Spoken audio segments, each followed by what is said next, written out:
Hey guys, West Brom on the way. We're joined by Matt, Mac and Gaz on Skype. Adam, coming to you first. Let's talk about Wayne Rooney. We don't know if he's going to be fit by the weekend. If he isn't available, can we just swap striker for striker? Do we need to change the formation? How do we deal with the loss of Wayne Rooney? I'd like to see us keep our shape. I think I've been saying this a lot, that when Van Persie and Falcao have played this season, they haven't performed at their best abilities, I think, because of where on the pitch they've been playing. And I think Robin Van Persie up front on his own, Falcao up front as the main striker on his own, they're a lot more suited to that role. So I think we keep the same shape and we just play one of Robin Van Persie or Falcao. Probably going to be Van Persie after his performance for the reserve. I'm going to have to ask you, Adam. Please don't tell me you'd put Falcao above anyone in our squad up front. Did you listen to what I said at the end, Gaz, or were you busy interrupting? No, you said it probably would be Van Persie. But what about you? I want to know what you think. What I would do is pick Falcao. Oh, he's not on. Go on, Gaz. I'm joking. Based on form and whatever. After the way he performed it for the reserves, I'd say Van Persie as well. Yeah. But if we could squeeze both in, do it. Okay, right, Matt, you're new. Please tell us your most embarrassing moment. No, that's a joke. Matt, what do you think? Do you think we need to shift a lot about to accommodate the loss of Wayne Rooney, or do we just bring in another forward like Mac would do?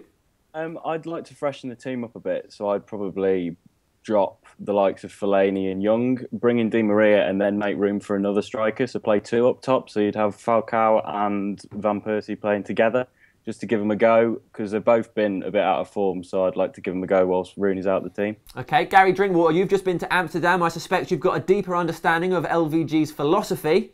What would you do in this situation? I think that with Rooney going out, it's not even a case of what we lose in the actual team. It's more of a case of he's our leader. We don't have many leaders in our team at all.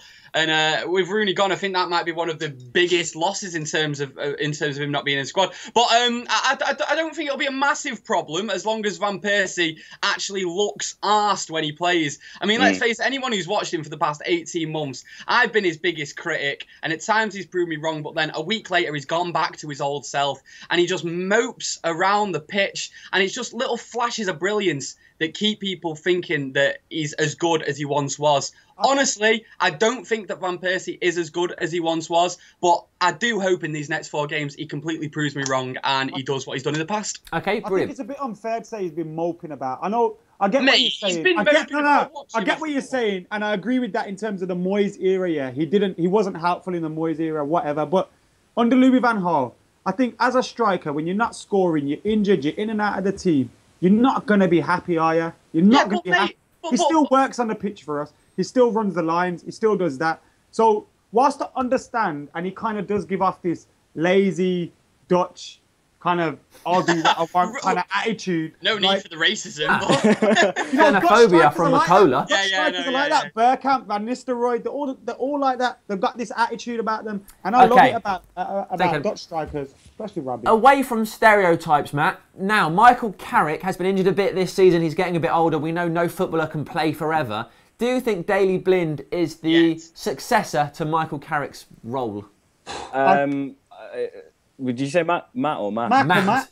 You be quiet, Adam. I think I've been impressed with Blind this season, but I don't know if he's definitely going to be the long-term replacement for Carrick. I think he's got the potential to grow into the role, but I think he's got more of a potential to being the useful utility man that he's shown this season, where he can be put out on the left, he can drop into defence, he can be that midfielder who can create opportunities, but then also help to back up the defence as well. So he's got the making to replace Carrick, but whether we'd need to go out and get more of a ready-made replacement like Gundogan or dare I say it, Vidal or someone like that, then I don't know. B-word's not allowed. Okay. I know. Gaz, do you see Blind taking on the Michael Carrick mantle, or do you think he is, as Matt suggests, maybe a P. Neville, John O'Shea type character who will just utility? I do agree with Matt with a lot of what he just said. I mean, we remember that Carrick wasn't the player that he is now when he first signed. He was obviously good, but he didn't have that full understanding of that role when he first signed. I think it would just be completely ridiculous to judge any player after just one season. That includes the likes of Di Maria in that as well. I do think he can grow into that Carrick role. I hope he can. And I don't think this season we've actually seen many times where Blint has played in midfield in this new system since we've clicked since I guess you'd say since the Tottenham game, maybe the Newcastle game. So it'll be nice to see him in midfield in this system if Carrick is out, but I would obviously prefer Michael Carrick, and hopefully Blint can do what Carrick's done this season when he's come back next season when Carrick goes a bit off the boil with age. Okay. In terms of Blint, sorry, Sam. I was going to ask you. Go on. In terms of Blint, a lot of people have said the 2 defeats recently have coincided with Michael Carrick being out of the team. Agreed. I think Michael Carrick's a very, very important player. Based on the players that we have in those positions. But I do think Daley Blind not being down that left side has also coincided with our bad form, and he's also one of the reasons why. Our left-hand side, we were killing teams down there with Ashley Young, Fellaini, whoever getting in the mix. But Daley Blind was a big part of that. And I think, obviously, Luke Shaw's our long-term left-back and so on. But we do miss him down that left flank. I've got to say on Blind, I'm quite surprised at how well he's played going forward on that left-hand side too. It makes me think that he's a slightly different player to Michael Carrick. I'm not surprised, because I think he can play, like, when he advances up the pitch and he's got his central, like, it becomes more of a midfielder. He probably switches his midfield mind. Fascinating this is, boys. We've got to move it on. So, Matt, can you please give us the team you would start against West Brom if you were manager? I'd start De Gea, obviously. Valencia, right back, Smalling, McNair, Shaw, so unchanged defence. And then I'd probably go for Blint or Carrick, depending if Carrick's fit or not, as the holding midfield player. Then Gotta say one, Matt. Can't sit on the fence. Oh, that's a good point. I'll go for Blind then. I'll go for Blind, just because I don't think Carrick's ready.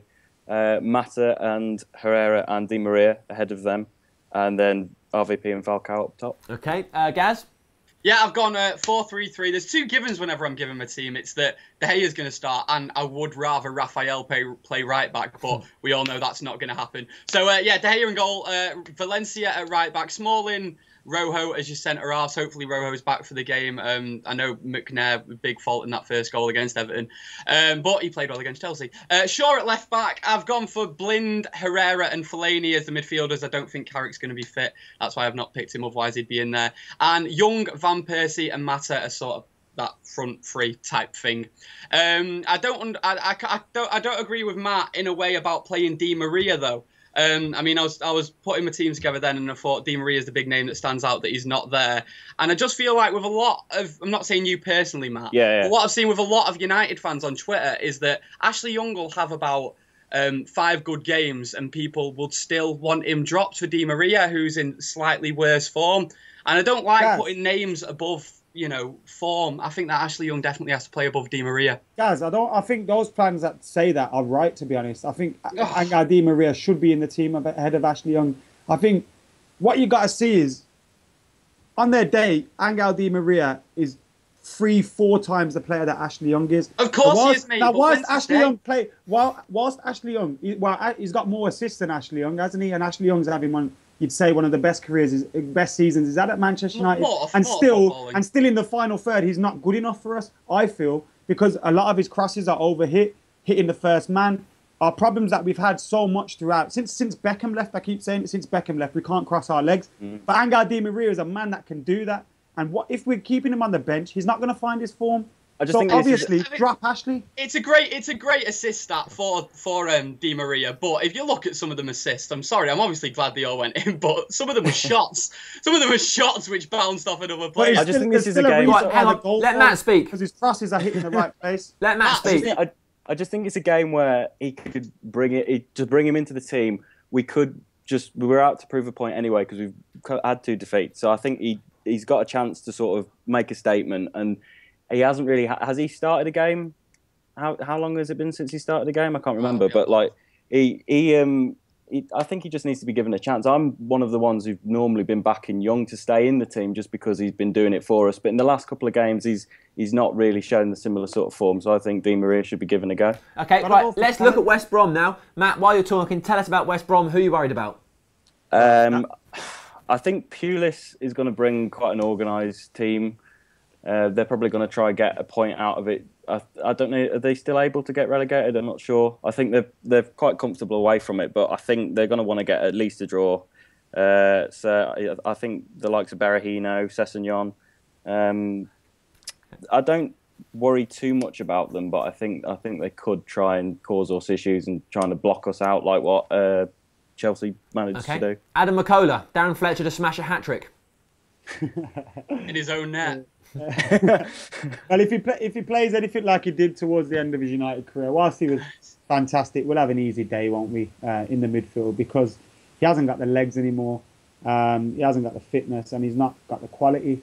And that time out probably obviously affected him, but you always get the players that come back to their former clubs and score a goal, so you never know. But the obvious threats for me would be Sadio Berahino. If we let him run at us, I remember last season when they beat us at Old Trafford, he caused us lots and lots of problems. So his pace will be a threat.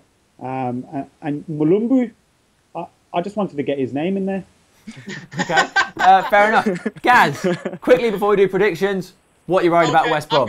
I'm gonna be an absolutely useless pundit here. I always turn match of the day off before West Brom come on. They're not really a very interesting team, are they? There's nothing really that scares me too much, but every time I've seen something good about them, it has come through that Berahino. He's the obvious real danger, and let's just rely on Super Fletch to stick a couple in his own net. Okay, right, go on, Gaz, start us off, predictions. Good research.